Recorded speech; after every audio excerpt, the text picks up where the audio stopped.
everyone, and welcome. As always, I'm juggling a couple of different social media apps that I'm on, so bear with me while I get everything up and running. I see some of you are tuning in already. Hang on a second. You can maybe let me know where you're tuning in from while I get this all going. It's a bit of a process.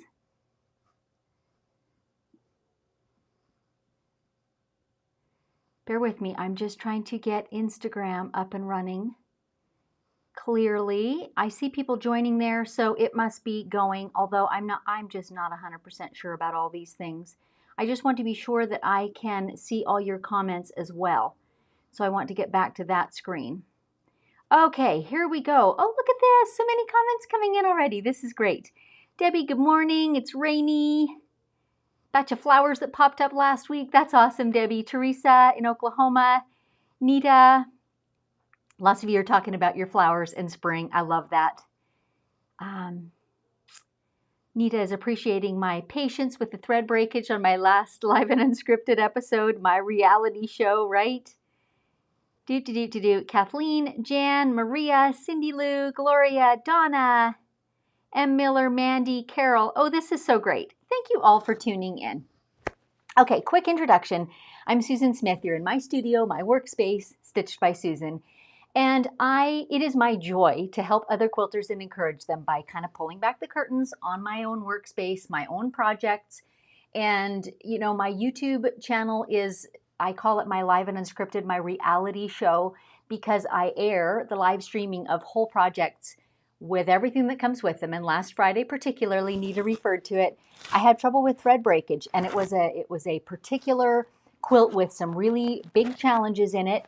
So, but that's part of the process, and often those shows do have those challenges because that's kind of what I bring you, is the one-off sort of projects that I have. So that said, the style of quilting that I do is couch and cuddly quilts.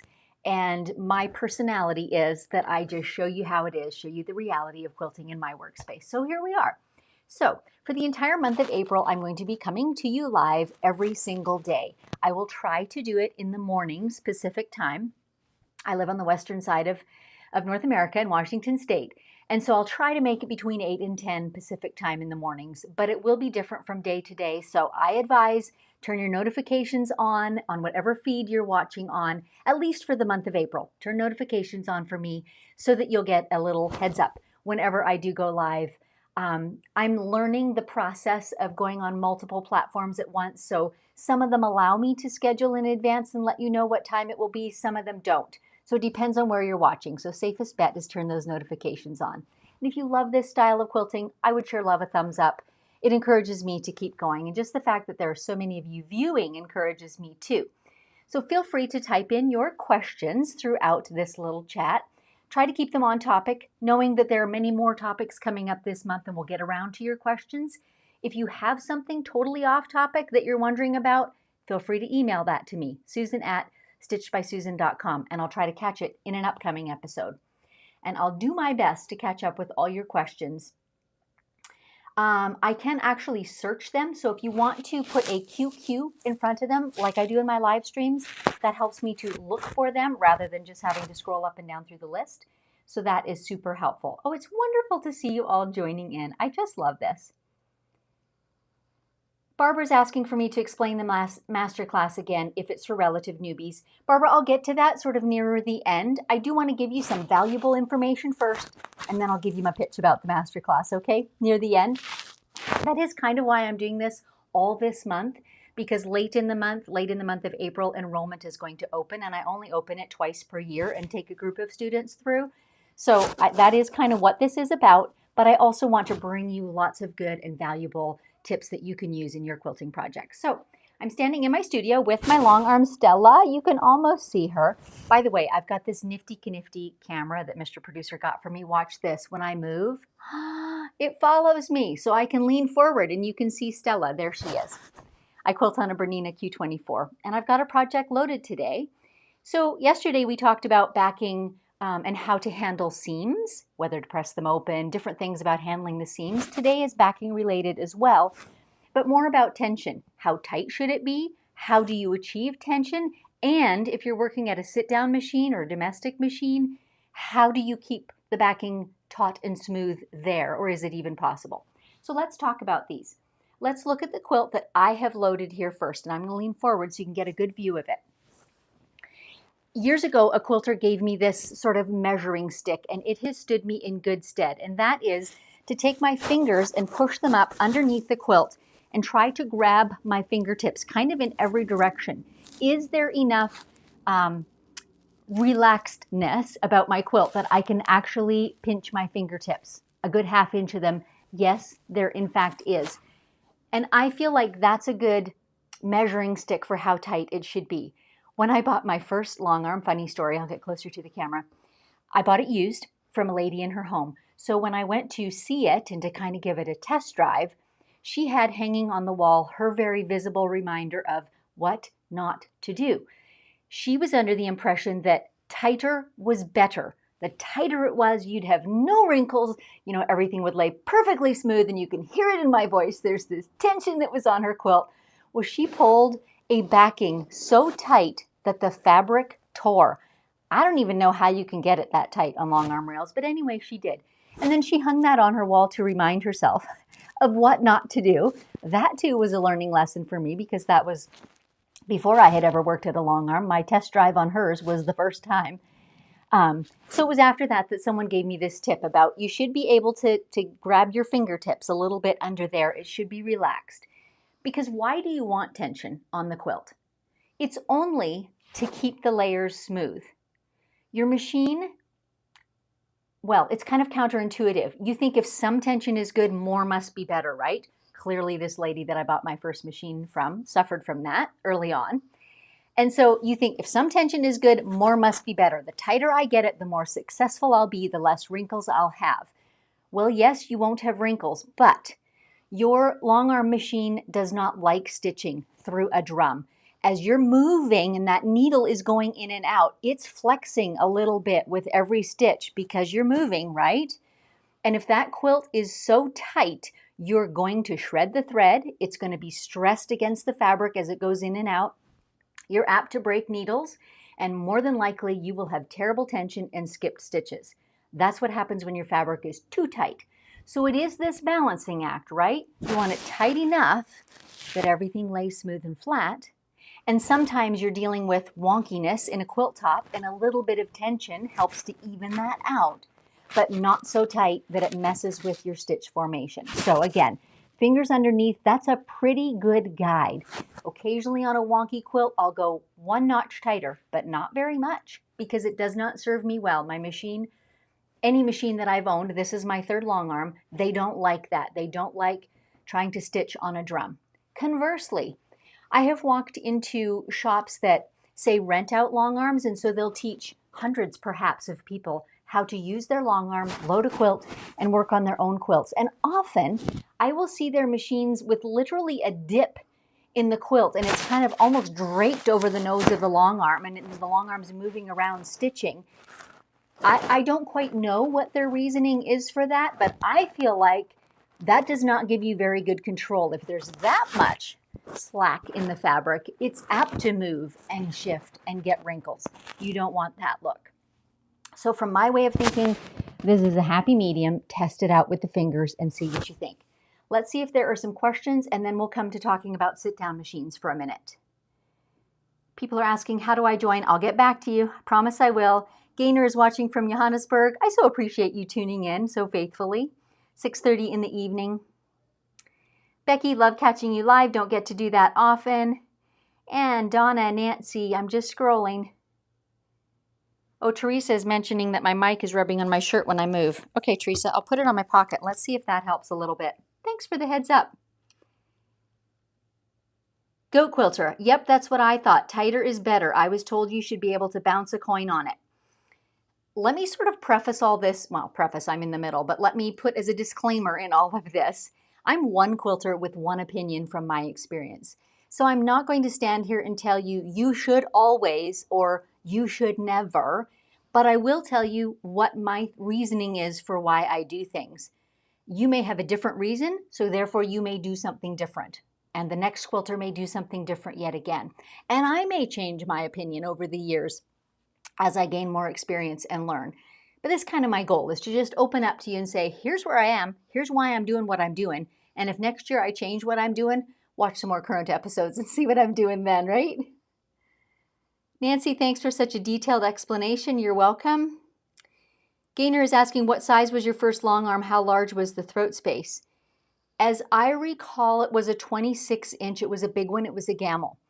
And I knew that I wanted to do a lot of quilts. That's how I was going to pay for it, was quilting for hire. So I looked for one on the largish side and of industrial quality. And I was never sorry. It was an older machine. It didn't have many bells and whistles, but it served me well.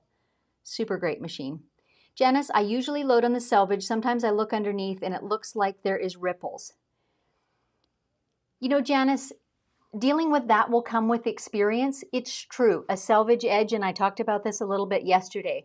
This is why I trim selvages off when they're within the backing in a seam, because they often have a different tension and often a little tighter than the fabric as a whole, because they're woven a bit differently at the edge.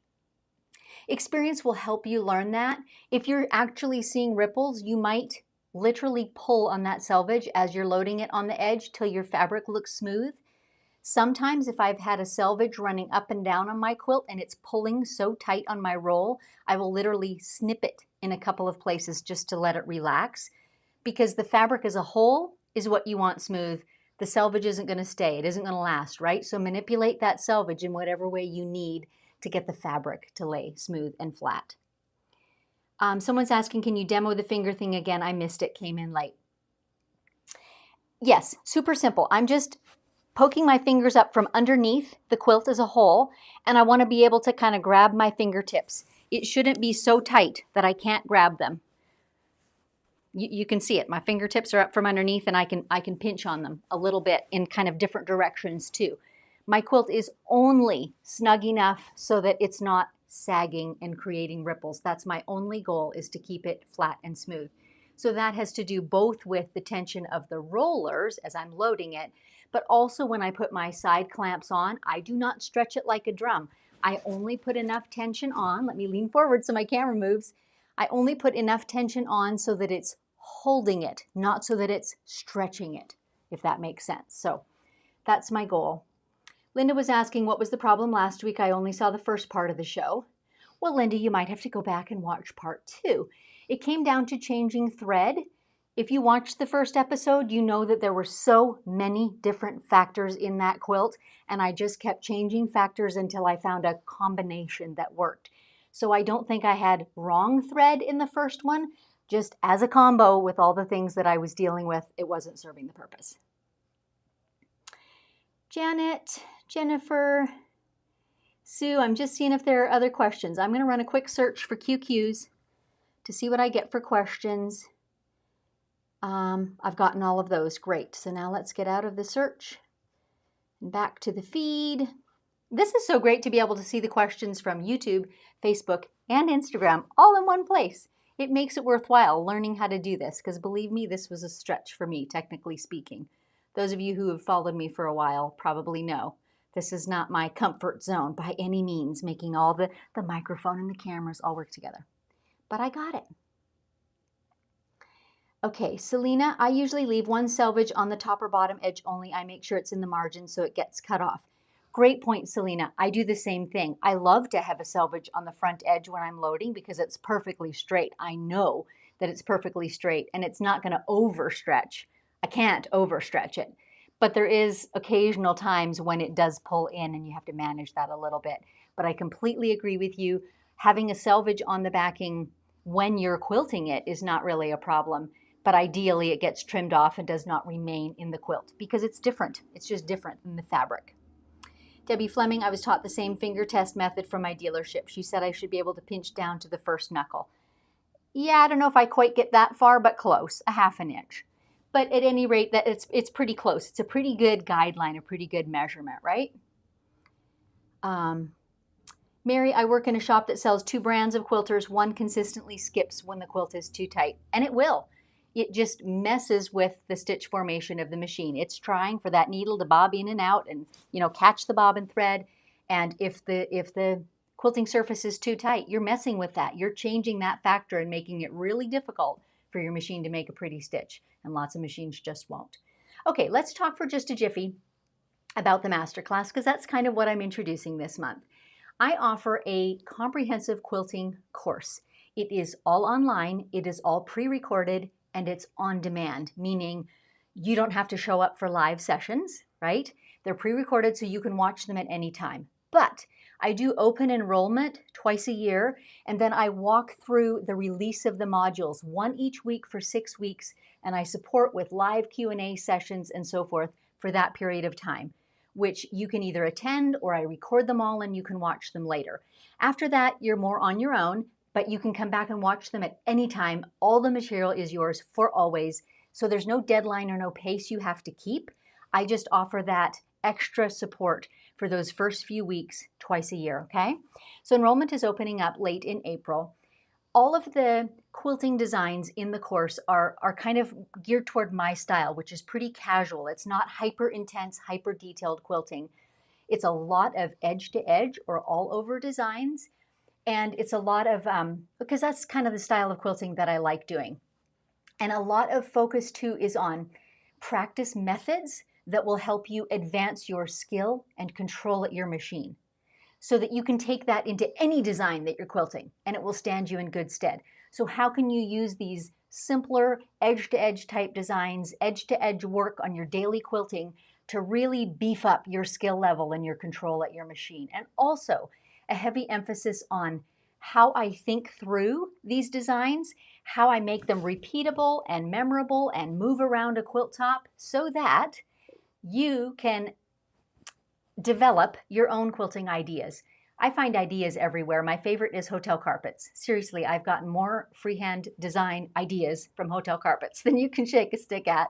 But there are lots of other places too. It might be fabrics that are in my quilts. It might be tile floors. It might be upholstery fabrics. So I want to share with you my thought process. How do I get that from some pretty thing that I see to a repeatable, continuous line thing that I can quilt over the surface of a quilt? So heavy emphasis on that, because there's over 30 designs in the course, but I want them to just be a springboard for you. So you've got this repertoire of quilting designs, and now you can use all those and you can develop your own. So that's my thinking with this whole course. So again, enrollment will open up in late April. If you go to my website now, stitchedbysusan.com, you can read lots more information about it and what's in each of the modules, and there's a button there to join a wait list. And if you're interested at all, I encourage you to do that. I always offer a little something extra for those who buy into the course from the wait list. So go ahead and get on that wait list. You'll get an early entry point with a little extra bonus if you decide to purchase the masterclass. I'm happy to answer questions about it. I encourage you to come back for these daily shows each morning. I'll talk about it from time to time and give you bits of information there as well. So all of the month of April, I'll be coming live every day at a similar time. For me, I'm on Pacific time, so in the mornings. I'll try to make it a similar time. Life happens, right? Some days I'm just not at home by my cameras. And when I am doing this 3-platform thing that I'm doing now, it's harder to just pick up my phone and go live, right? When I'm standing wherever it may be. So I'll try and do it mornings.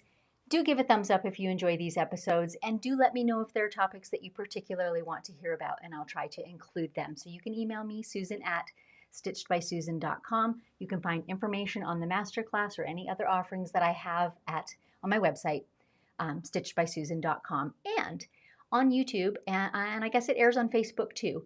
A couple times a month, I air live and unscripted reality shows, I call them, where I'm quilting a whole project from beginning to end.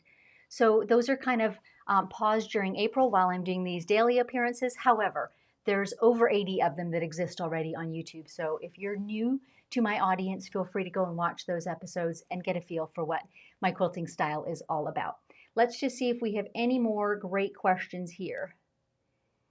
Oh gosh, there's lots coming in. Okay, hang on. Karen, just saw a post about piecing the backing with a diagonal seam instead of horizontally or vertical to get a bigger backing out of regular width fabric. Will that result in a looser backing? I don't think so, Karen. I've done it myself. It's kind of a neat method, but not really a topic for today because it's one you sort of have to show. So it will get this seam that's on a bias. You just need to take care that you don't pull or stretch, right? And in the process of sewing the seam at your sewing machine, that you don't get it pulled too tight either, so that you've got a nice flat result. Barbara's asking, will the updated videos be available for the current students for your masterclass? Yes, they will. And Barbara's asking this, I think, because I've let the cat out of the bag. Also in the month of April, I am re-recording all the demos for the masterclass. So yes, everyone who has ever taken it will get the new and improved, hopefully, version. Absolutely. And let's see, Misty from Tampa. Just to confirm, this new masterclass will be done on a domestic machine, not the long arm, correct? Actually, Misty, it will still be done on the long arm. I am adding quite a lot of demos also at a sit-down machine to kind of show, not only talk about that translation. And I just realized I never actually talked about today's topic at the sit-down, so we got to do that before I go. Karen is asking, once used a well-aged batik as a backing. It was awful. Could it have been the nature of the fabric?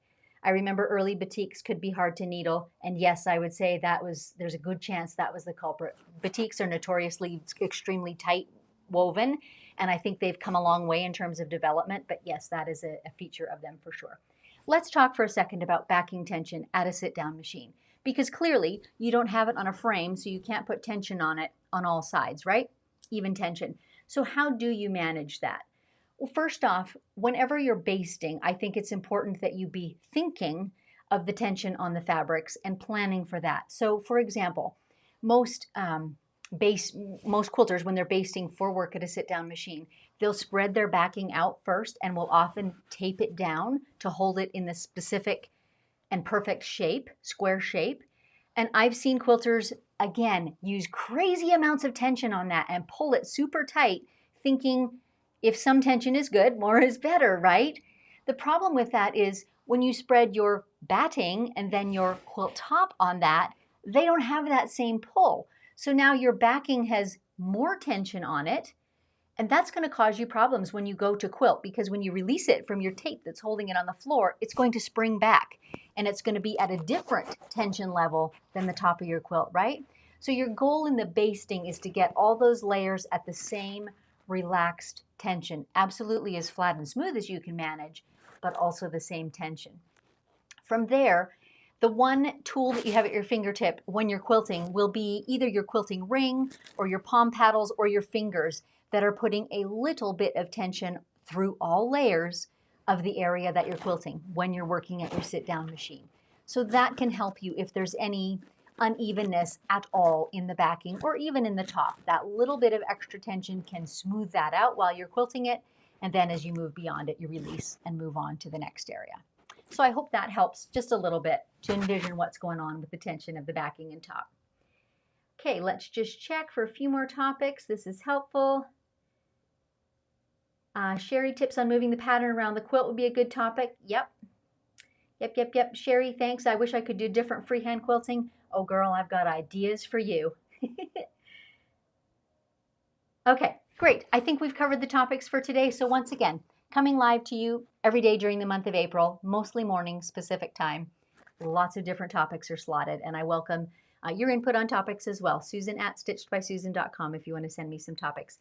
Thanks for joining. I'd appreciate a thumbs up, and I will check back with you tomorrow. See you then.